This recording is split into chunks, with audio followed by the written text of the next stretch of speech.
From October 2023 to April 2024, I posted one or more long-form videos every day for 6 months.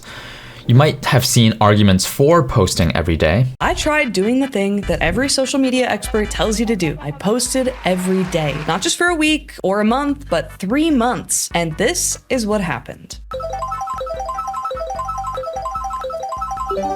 Now, that is very impressive for a 90-day experiment. The first thing to understand is that we're talking about two completely different games, shorts versus long form. Shorts are a different beast. They can be less than 30 seconds long. You don't have to worry about thumbnails for the most part because most viewers will scroll into your video and not click on it. With a full-time job every week, she made all 7 shorts on Sundays and would schedule them for the upcoming week. And so I decided that my Sunday would be a non-negotiable workday. I would write scripts, record, edit, make thumbnails, write descriptions, and do everything that I needed to do for that entire week's worth of posting. So, batch work once a week. I posted long-form vlogs every day for 6 months and did not have the same rise in views or subs in that period. My results were not even in the same ballpark. In those 6 months, my long-form daily videos earned me just 259 subs. My most successful videos during that period? One-off product reviews and topical videos I squeezed in between. My daily vlogs themselves, the core of this whole experiment, were usually getting less than 100 views each. It was after I stopped my daily vlogs and started making topical videos when I had my viral video getting more than 200,000 views about the dark side of how South Korean children are raised. That one video got me monetized, and that would have never happened if I made that video in my daily vlog format. Also, my friend Chase, who watched all my vlogs, said something along the lines of, "I don't like your videos when you clearly don't want to be filming and it shows." Yeah, burnout is a real thing, and there were many days when I made a video just for the sake of making a video that day and not because I had anything I wanted to say. Some days were a real grind and it showed, and the audience could feel it. Why would you watch someone who clearly doesn't even want to be there? It took me a long time to realize that I needed to enjoy the process to make it sustainable. For most people, like myself, YouTube is a long game that takes years and decades, not weeks or months. I'm treating YouTube as an infinite game, which is a game you play for the sake of playing and not for the end goal of winning. If some winning happens along the way in my journey of decades, fantastic.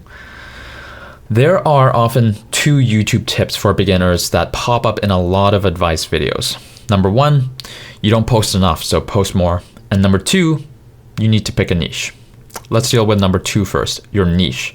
That advice is given to people who want to maximize views and profits as soon as possible, like Mr. Beast wannabes.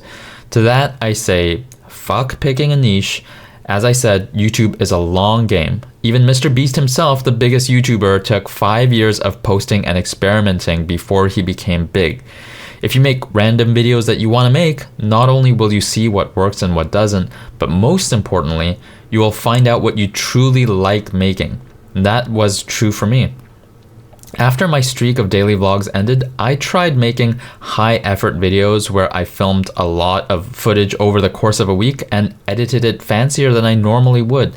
And what I realized after making several of them is that I don't like making those high-effort videos.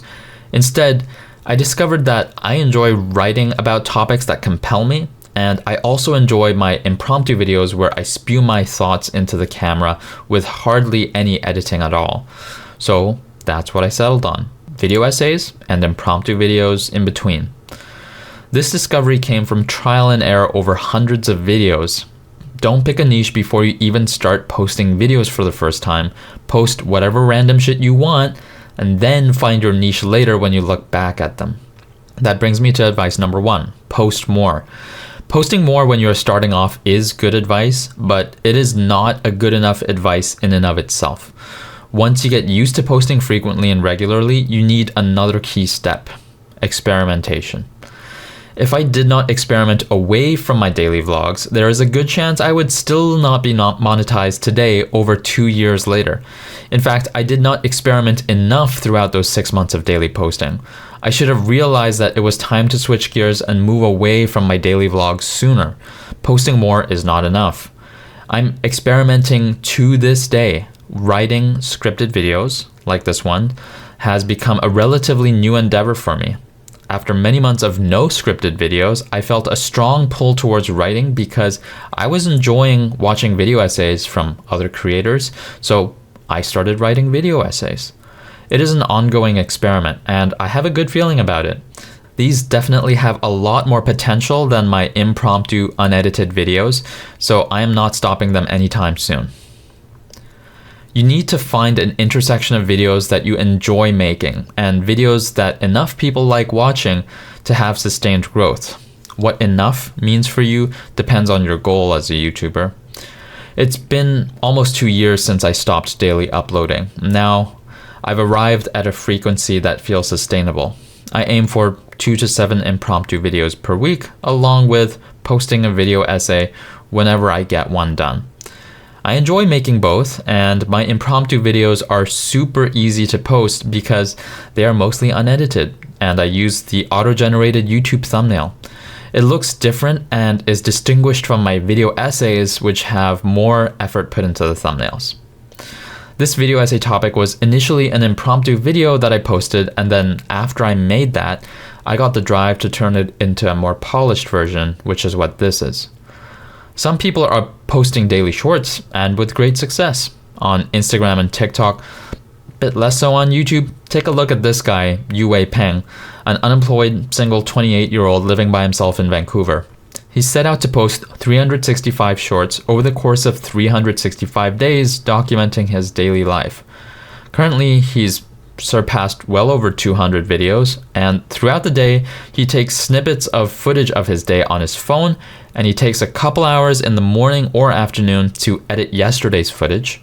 And on YouTube, he has less than 1,000 subscribers, but on TikTok, he has over 7,000 followers, and on Instagram, he has over 10,000 followers. So yes, posting shorts daily can yield massive growth. If not on YouTube, then more likely on Instagram and TikTok, depending on the content.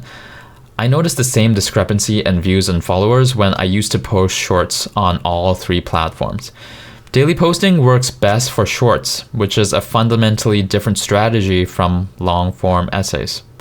So, what's the takeaway from all this?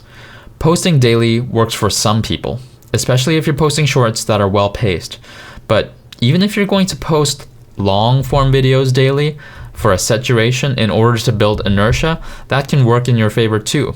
I recently found Arisa Akamine, who is doing a 21-day challenge posting long-form videos, but be prepared for the real risk of burnout. Some videos will feel like a real chore to make, and you won't love one bit of it. Also, if you post daily and hit a plateau, it means you're not experimenting enough and you need to change things up. I wouldn't recommend posting long-form videos every day for more than a few weeks.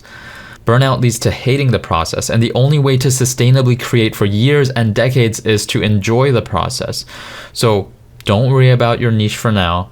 Keep trying different things and find what you love making that also resonates with people. I wish someone had told me all of that in the middle of my daily posting journey. Don't build a channel based on the demands of the algorithm. Build a creative practice that you can love for a lifetime. My current system of 2 to 7 videos per week is built on energy and inspiration, not obligation.